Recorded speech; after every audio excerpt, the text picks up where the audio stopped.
श्रेया आज दिन मैं उनसे मिलने आई थी, उससे पहले उसने ऐसा कुछ नहीं किया जिससे उसे थकान हो, इसलिए उसने उन सभी को बाय किया और वहां से जाने के लिए तैयार हो गई। श्रेय ने भी उसके साथ जाने का फैसला किया और वो उसके साथ चला गया। श्रेया और श्रेय के जाने के बाद रिया ने भी अपने घर जाने की बात की, लेकिन जानवी और शिवानी ने उसे मना कर दिया और कहा कि तुम आज यही आराम कर लो। रिया ने उन्हें मना करने की कोशिश की, लेकिन फिर उसने हार मान ली और वो जानवी के साथ उसके रूम में चली गई। अब शिवानी अपने कमरे में अकेली थी और वो पिछले दिनों जो भी हुआ उन सब के बारे में सोच रही। उसकी पहचान जो उसने पिछले कई सालों से छुपा रखी, वो धीरे धीरे उसके करीबियों के सामने आ रही है। शिवानी ये सोच रही थी कि अब उसे पहले से भी ज्यादा सतर्क होने की जरूरत थी, वरना बहुत जल्द उसकी असली उसके दुश्मनों के सामने आ जाएगी, जिसके बाद उसके लिए कई नई मुश्किलें खड़ी हो जाएगी, जिसमें से सबसे बड़ी उसके परिवारजनों और दोस्तों के ऊपर मंडराता खतरा होगा।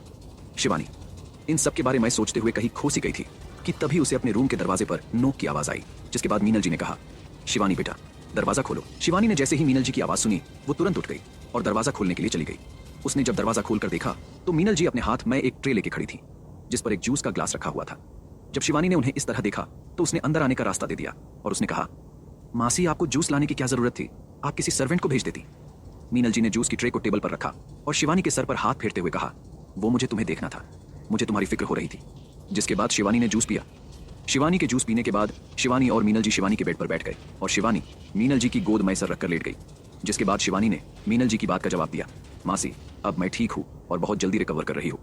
कुछ देर मीनल जी के साथ बात करते करते शिवानी की पलकें भरी होने लगी और उसे नींद आने लगी। काफी ज्यादा थके होने और मेडिसिन की वजह से उसे नींद आ रही थी। कुछ ही देर में वो सो गई। शिवानी के सोने के बाद मीनल जी भी उसके कमरे से चली गई। मीनल जी को लग रहा था कि शायद इतना कुछ होने के बाद शिवानी को सोने में प्रॉब्लम हो रही होगी, इसी वजह से मीनल जी उसके कमरे में उससे मिलने आई थी और मीनल जी का सोचना सही भी था।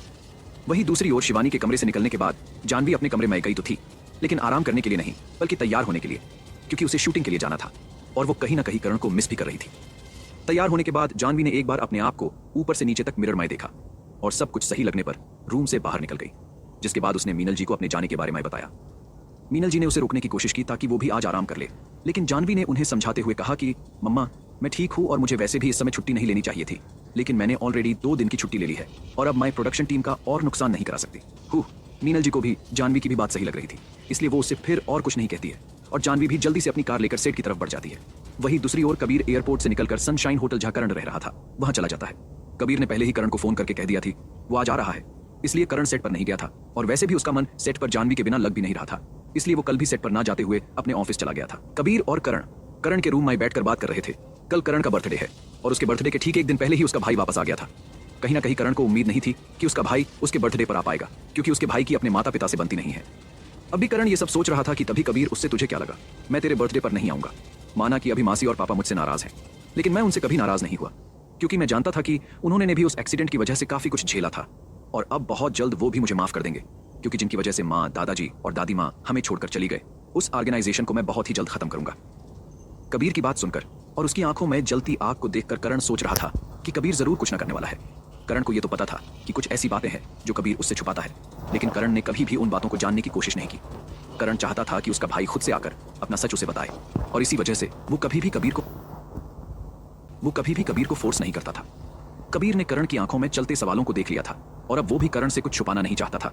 वो कई सालों से इस राज को अपने दिल में छुपाए घूम रहा था, लेकिन कबीर ये नहीं समझ पा रहा था कि करण को सब कुछ बताना सही भी होगा या नहीं। कबीर नहीं चाहता था कि उसकी वजह से करण की जान पर या फिर उनके परिवार में किसी की भी जान पर कोई खतरा आए, और यही कारण था कि उसने अभी तक करण को कुछ नहीं बताया था।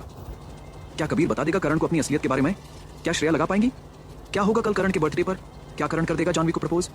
जानने के लिए सुनते रहिए द सीक्रेट आइडेंटिटीज, सिर्फ पॉकेट एफएम ऐप पर। कबीर नहीं चाहता था कि उसकी वजह से करण की जान पर या फिर उनके परिवार में किसी की भी जान पर कोई खतरा आए, और यही कारण था कि उसने अभी तक करण को कुछ नहीं बताया था। लेकिन कबीर जानता था कि वो कबीर से इस बात को ज्यादा दिन अब छुपा नहीं पाएगा, और क्योंकि अब करण भी इतना बड़ा और समझदार हो गया था कि अगर किसी दिन कबीर को कुछ हो गया तो करण बड़ी आसानी से अपने परिवार को और कंपनी को संभाल सकता है। कबीर ने बहुत सोच समझकर यह फैसला किया कि वो अब करण को सब सच बता देगा। जब करण देखता है कि उसका भाई कहीं खोया हुआ है तो वो उससे पूछ ही लेता है, भाई आप क्या सोच रहे हो? इस पर कबीर रूम की बालकनी तक चला गया और जेब से एक सिगरेट निकालकर उसे जलाकर 1-2 कश लिए और फिर करण से कहा, करण आज मैं तुझे वो सच बताना चाहता हूँ जिसका अंदाजा शायद तूने पहले ही लगा लिया है और तू वो सच जानना चाहता है। तूने केके इंडस्ट्रीज के बारे में सुना है ना? इस पर करण एक्साइटेड होकर कबीर से कहता है, भाई आप क्या बात कर रहे हैं केके इंडस्ट्री के बारे में? तो बच्चा जानता है केके इंडस्ट्री वर्ल्ड की टॉप इंडस्ट्री में से एक है केके इंडस्ट्री। तो हमारी कपूर इंडस्ट्री से भी कहीं ज्यादा बड़ी है। करण को इतना ज्यादा एक्साइटेड होता देख कबीर के चेहरे पर एक छोटी सी स्माइल आ गई, जिसे उसने तुरंत ही अपने सीरियस चेहरे के पीछे छिपा लिया। वही जैसे ही बोलते हुए करण की नजर अपने भाई के सीरियस और कठोर चेहरे पर पड़ी, वो एकदम से बोलते हुए शांत हो गया। जिसके बाद वो थोड़ा हड़बड़ाते हुए बोला, भाई आप कहो ना, क्या कह रहे थे? मैं थोड़ा ज्यादा एक्साइटेड हो गया था, आप केके इंडस्ट्रीज के बारे में क्या कह रहे थे? इतना बोलकर करण शांत हो जाता है और कबीर के बोलने का इंतजार करने लगता है।